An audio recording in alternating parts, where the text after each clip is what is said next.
যে সাধারণ মুসলমান কোটি কোটি মানুষ প্রত্যেকটা এলেম হাসিল করা ফরজ। এটা কোন এলেম? কোন এলেম? আমি বলেছি আল্লাহর হুকুম, তুমি ঈমান আনছ, ব্যবসা করতে যাইবা, ব্যবসায়ের নীতি জানা ফরজ। বিয়ে করতে বসবা, আল্লাহর বিয়ের নীতি কি এটা জানা ফরজ। মোহরানা দিতে হবে, সাক্ষী ডাকতে হবে, এটুকু জানা তোমার জন্য ফরজ। কাজী সাহেব যুদ্ধ বিচার করতে বসছেন, বিচার ফয়সালা করতে, ওইটা জানা তার জন্য ফরজ। আপনি যদি বলেন এখন মাদ্রাসার ভলিউম ভলিউম কিতাব পড়া ফরজ, তাহলে I am extremely sorry about that. এটা ইম্পসিবল। অযৌক্তিক কথা আল্লাহ রসুল বলতে পারেন না, অসম্ভব ব্যাপার। তাহলে অজ্ঞ নিরক্ষর যে কিচ্ছু জানে না, সেও জান্নাত যেতে পারবে না। বাধ্যতামূলক কোনটা? অ্যাটলিস্ট আল্লাহর হুকুম আহকাম আপনি অনুসরণ করতে পারেন, ওইটুকু জানা আপনার জন্য বাধ্যতামূলক। এইবার এই জ্ঞান দেওয়ার প্রক্রিয়া কি? আপনারা বারবার বলছেন, আপনারা এলেম হাসিলের গুরুত্ব তুলে ধরছেন, আমি অস্বীকার করছি না। আমি বলছি আপনারা যে এই যে প্রতিষ্ঠান বসিয়ে প্রাতিষ্ঠানিকভাবে সিলেবাস কারিকুলাম তৈরি করে আপনারা যেটা করছেন, যে জিনিসগুলা মানে নানানভাবে ক্লাস 1 থেকে শুরু করে ডিগ্রি কামেল পর্যন্ত এই যে বিভিন্ন স্তরে স্তরে সিলেবাস বানিয়ে পড়াচ্ছেন, আমরা বলেছি নবী করিম সাল্লাল্লাহু আলাইহি ওয়াসাল্লামের টাইমে পরবর্তী কয়েক শতাব্দী এটা হয় নাই। তাহলে ইসলামের তাহজিব তমুদ্দুন, ইসলামের এলেমগুলি কিভাবে শিক্ষা হয়েছে? প্রশ্ন হচ্ছে এখানে। মসজিদ ভিত্তিক এক নম্বর জায়গা ছিল খুতবা। এখন যে আপনারা শাহ নেয়ামতুল্লাহর খুতবা পড়েন, রহমতুল্লাহ আলাইহি ওনার খুতবা পড়েন, 500 বছর আগে উম্মতে মুহাম্মদের খুতবা এরকম ছিল না। রাসূলের আমিররা যখন খুতবা দিতেন, রাসূল যখন মসজিদে নববীতে ভাষণ দিতেন, ওই ভাষণের মধ্যে নতুন কি আয়াত আসছে সাহাবীদেরকে জানাই দিতেন, ওনারা বুঝে ফেলতেন এখন এটা করতে হবে, এটা করতে হবে না, শেষ। বাস্তব জীবনে প্র্যাকটিস শুরু করে দেওয়া হয়েছে। তাহলে উম্মাহ কি করে ইসলাম জানলো? আপনারা জানেন বিশ্বের একটা রাষ্ট্র, এটা হলো ব্রিটেন, তাদের সূর্য অস্তমিত হইতো না। আপনি কি জানেন ব্রিটেনে কোনো সংবিধান নাই, লিখিত কোনো সংবিধান নাই, আনরিটেন কনস্টিটিউশন। ব্রিটেন এত বড় ব্রিটিশ চলছে, ব্রিটিশ এম্পায়ার, আমরা 300 বছর ছিলাম ওদের আন্ডারে। আমরা প্রশ্ন করেছি তাহলে ব্রিটেন চলে কেমনে? বলছে প্রথা, প্রথা, ট্র্যাডিশন। আল্লাহ হচ্ছেন জ্ঞানের আধার, রাসূলের কাছে আল্লাহ সে জ্ঞান পাঠিয়েছেন, রাসূল সেই জ্ঞান সাহাবীদেরকে দিয়েছেন মসজিদের মাধ্যমে, খুতবার মাধ্যমে, আচরণের মাধ্যমে, বয়ানের মাধ্যমে, বক্তব্যের মাধ্যমে। সাহাবীরা যতটুকু শুনেছেন ততটুকু কার্যকরী করেছেন, জানমাল দিয়ে দিন প্রতিষ্ঠার লড়াই করেছেন। আমি বলেছি আজকে যেভাবে আমাদের পুরো জাতিটাকে প্রতিষ্ঠানের মধ্যে ঢুকিয়ে, মানে শুধু জ্ঞান, শুধু পড়া, শুধু পড়া, শুধু পড়া, পড়ে পড়ে এসে ওনারা আবার আরেকটা মাদ্রাসা দিচ্ছেন, সেখানে আবার পোলা ভাইন্ডে ধরে এনে আবার পড়া, আবার পড়া, আবার পড়া, এগুলো বাইর হইয়া আরেকটা মাদ্রাসা দিচ্ছে। ওই আগের হুজুর বুড়ো হইয়া মোটা হইয়া মরে যাচ্ছে, আবার দিচ্ছে।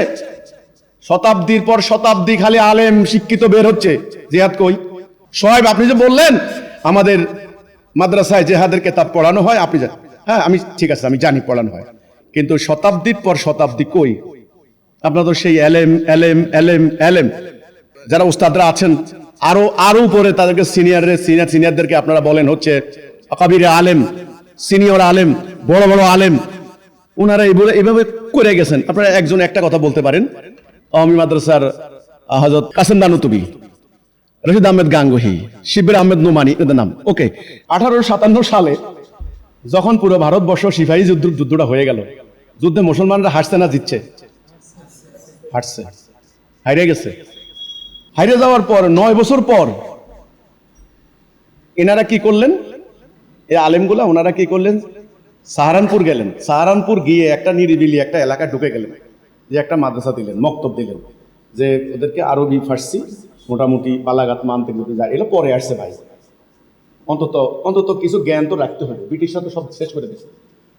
সেখানে ঢুকে ওনারা মাদ্রাসার এলেম দেওয়া শুরু করলেন। এলেমটা কার আন্ডারে দিলেন? ব্রিটিশ ভারতের আন্ডারে, ব্রিটিশ সাম্রাজ্যবাদের আন্ডারে। এখন যদি আমি তর্কের খাতিরে কথাটা বলি, আমি তো আগেই বলছি গোস্তাকি মাফাই জানাব, আপনাদের ব্যাপারে তো কথা বলা যায় না, আমরা তো খুব আমরা তো খুব মানে গুনাহগার সাধারণ মানুষ, আপনার বিশাল বড় মনের মানুষ, আপনাদের পায়ের কাছে যাওয়ার মতো ক্ষমতা আমাদের নাই। আল্লাহ যে বলছেন মোমেন কখনো পরাজিত হবে না, আপনারা পরাজিত হলেন যে 47-এ যখন ভাগ হলো দেশ, আপনারা কওমি আলেমরা 2 ভাগ হয়ে গেলেন, অল ইন্ডিয়া ওলামায়ে হিন্দ করলেন, কইরা পাকিস্তান ভারতবর্ষের পক্ষে, কংগ্রেস যেটা চাইছে এটার পক্ষে, আরেক পক্ষ ভাগ হয়ে গেলেন। পরে জামাত ইসলামী আরেকটা দল করে ফেললেন, ওনারা হলো জমিয়তে উলামা। একদল ফতোয়া দিলেন ভারতকে যারা ভাগ করব তারা কুফর করব, ঠিক আরেক দল ফতোয়া দিলেন যারা পাকিস্তান আন্দোলন করবে না তারা ইসলাম থেকে আউট। 7-1 আসলো। একদল আলেম বললেন যারা পাকিস্তানের সহযোগিতা করবে তারা কাফের, তারা হলো ইসলাম থেকে আউট। আরেক দল বলল যারা মানে পাকিস্তানকে ভাঙবে, উম্মাকে টুকরা করছে, তারা ইসলাম থেকে আউট। আমাদের এই আলেমরা পাকিস্তানকে সমর্থন দিলেন। আমি আসতেছি, পাকিস্তান সেনাবাহিনীর প্রধানের নাম কি? আমির আব্দুল্লাহ খান নিয়াজি। আমির শব্দটা ভুলেন কেন? আমির মুসলিম সৈন্য, মুসলমানদের ইতিহাসে কি এটা আছে? 90,000 সৈন্য হিন্দুর কাছে সারেন্ডার করতে পারে? সারেন্ডার করলে কি সে কি আল্লাহর গজব না? কোরআনের নীতি কি? কোরআনের নীতি হলো পৃষ্ঠ প্রদর্শন করবা না, যদি পিঠ দেখো আমার গজব পড়বে। সন্ধির প্রস্তাব করবে না, সন্ধি প্রস্তাব করতে পারে না মুসলমান। তোমরা যে সারেন্ডার করলা আমির আব্দুল্লাহ খান নিয়াজি, আল্লাহর গজব তো তোমাদের উপর সেদিনে পড়ে গেছে। মাদ্রাসায় জিহাদের বয়ান শিখায়। তাহলে শতাব্দীর পর শতাব্দী ধরে লক্ষ লক্ষ আলেম শুধু বের হচ্ছে, শুধু আলেম, এই আলেমরা বের হয়ে আরেকটা মাদ্রাসা দিচ্ছেন। আমার বক্তব্য এটা ছিল, রাসূলুল্লাহ সাহাবীরা রাসূল থেকে ইসলাম শিখে ময়দানে বেরিয়ে পড়েছেন, আরেকটা মাদ্রাসা দেন নাই। আমার কথা এইটা ভাই, আমার কথাটা তোমরা ভুল ইন্টারপ্রিটেশন করো না। এখন কি হচ্ছে আমি বলি, এখন আমাদের আলেম বের হচ্ছেন, অনেক জ্ঞানী বের হচ্ছেন, এদের কাছে রাষ্ট্র নাই। রাষ্ট্র কেমন থাকবে? থাকবে না, কারণ প্রায়োরিটি উল্টে গেছে। আপনাকে এলেম হাসিল করতে বলা হয়েছে, কতটুকু এলেম? শরিয়া মোতাবেক আপনি দ্বীনের জীবন যাপন করবেন, ওই এলেমে বেসিক ফরজ যেটা আল্লাহ করেছেন সেটা ফরজ আপনার জন্য জানা। আপনি বিয়ে করবেন, বিয়ের নিয়ম জানা ফরজ। কিন্তু কিছু আছে স্পেশালাইজড, স্পেশাল নলেজ, ওকে আপনি এটা সবার পক্ষে সম্ভব না। কিছু জ্ঞানী লোক করবে, করুক না। উনি ভূতত্ত্ববিদ্যা পড়বে, উনি ইতিহাস পড়বে, উনি হাদিসের বিশাল বড় অর্জন করবে, পুরো জাতির জন্য তালাবু ইলমে ফারিদাতুন আলা কুল্লি মুসলিম। এটা কি সেটা?